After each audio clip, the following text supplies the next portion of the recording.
I wanted to pass some comment briefly on a heavyweight called Andy Ruiz Jr. He's becoming a fringe contender now. He's ranked number 15 on the heavyweight division in BoxRec. He started to beat some named opponents. He beat Joe Hanks, who I knew because he was training over, I think, at Derek Chisora's gym with Don Charles in the UK. He beat him in July 2013. He beat Oliver McCall's son in 2012. He beat Matthew Greer, who's fought the likes of Deontay Wilder, Hughie Fury in 2013. He beat Tor Hamer in November 2013, who won Prize Fighter. He beat, in his last fight in May, he beat Manuel Quezada by a second round knockout. Andy Ruiz is 25 years old as a heavyweight. He is 22 fights into his professional career, and we're looking at 22 fights with an unbeaten perfect record of 22 wins, 16 of those wins coming by knockout. He has some real assets. He's got very fast hands. He's got very, very good power. He's got real decent body punching. He's someone with a lot of potential. With Andy Ruiz, there has to be some question as to whether that potential will turn into anything. He had his first fight aged 20, weighing just shy of 300 pounds. He came in at 297, aged 20. He's 6'2". He's not one of these massive heavyweights like Tyson Fury.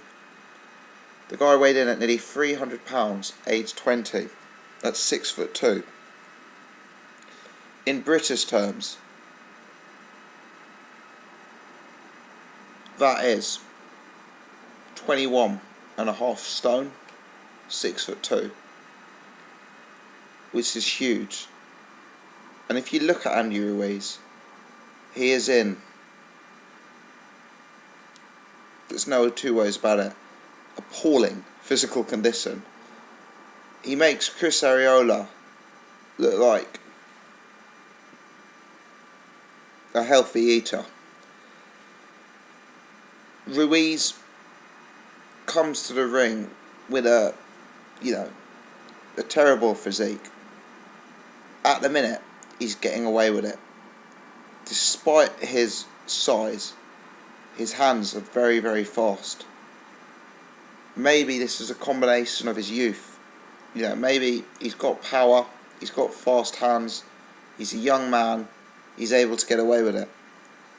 It's also something to do with the level of opposition he's been in with. He's been in with borderline fringe opposition. Joe Hanks, Tor Hamer. These are probably thereabouts, top 50, top 75. So it's a respectable level of opposition. But you have to question, as he steps it up, will he be able to continue fighting and to continue competing at a more elite level with that amount of weight on him? Now, I'm not one of these fans who feels boxers need to be bodybuilder type physiques. I was at the David Haye-Chisora fight, where David Haye seemed to be tiring and Chisora seemed to be coming on strong. I was at the David Price-Tony Thompson fight, where Tony Thompson came in looking flabby, Price came in looking chiselled,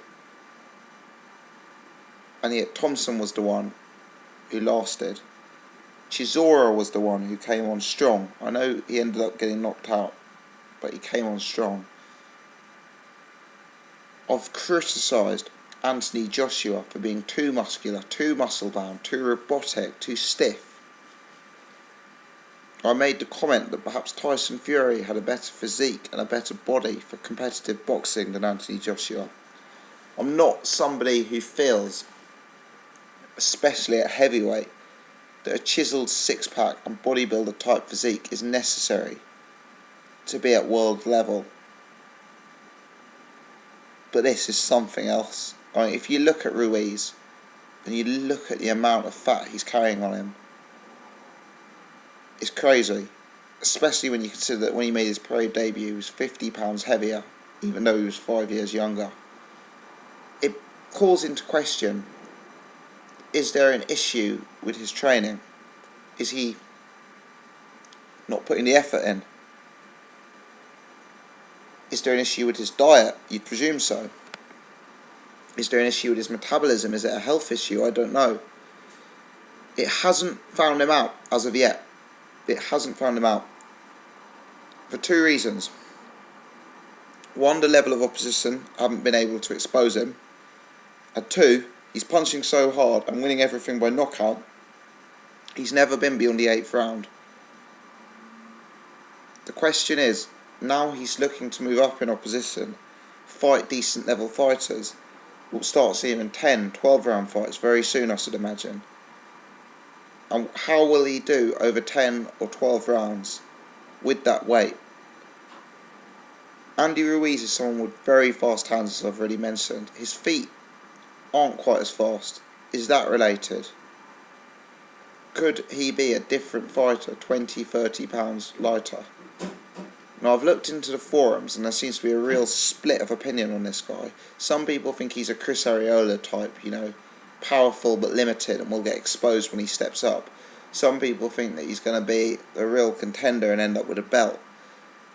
So I'm interested to see what people's thoughts are on the guy. I've got two main concerns about him. Let's start with the positives. The positives about him is he's 25 years old, which is very young for a heavyweight. He's knocking everyone out, and he's starting to knock out a respectable level of opposition. He made Tor Hamer retire. I know there's some questions about Tor Hamer's attitude after that fight, but Joe Hanks, these are a respectable level of opposition to be beating age 25. So there are positives, but I have two concerns. The first I've already touched on, the weight. The second concern is his defence. If you look at that Hamer fight, it's frightening the amount of clean shots Hamer's able to land on his chin. The guy is really hittable.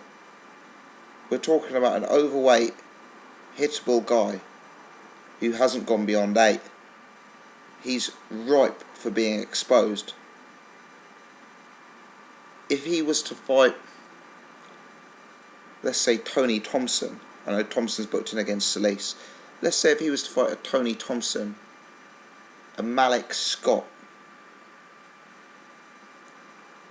maybe even a Kevin Johnson, there is a risk he could get exposed right now. If he gets in against an opponent like Kevin Johnson, who won't get knocked out easily, who's got experience of going 12 and fighting defensively for 12, there is a risk Ruiz gets exposed. Will he be able to fight in rounds 10, rounds 11, rounds 12 with that weight? Because we know Thompson can, we know Johnson can. Would Andy Ruiz?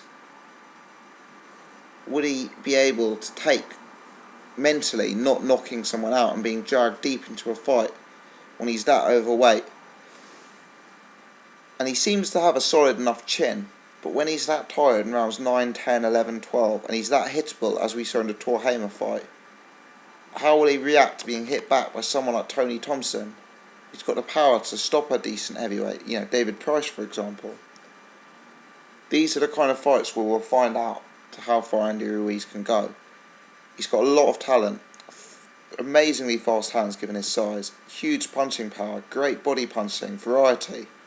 There's a lot to like about him and he's achieved a lot for a young man. I wonder if we're 2 or 3 fights away from seeing him exposed though. The reason I'm actually discussing this now is he had a fight booked against Serhii Lajkovic, former champion of some variety. I think he may have been WBA regular champion or some sort of paper title. He's being used as an opponent more and more these days. Quite a durable opponent in terms of his record.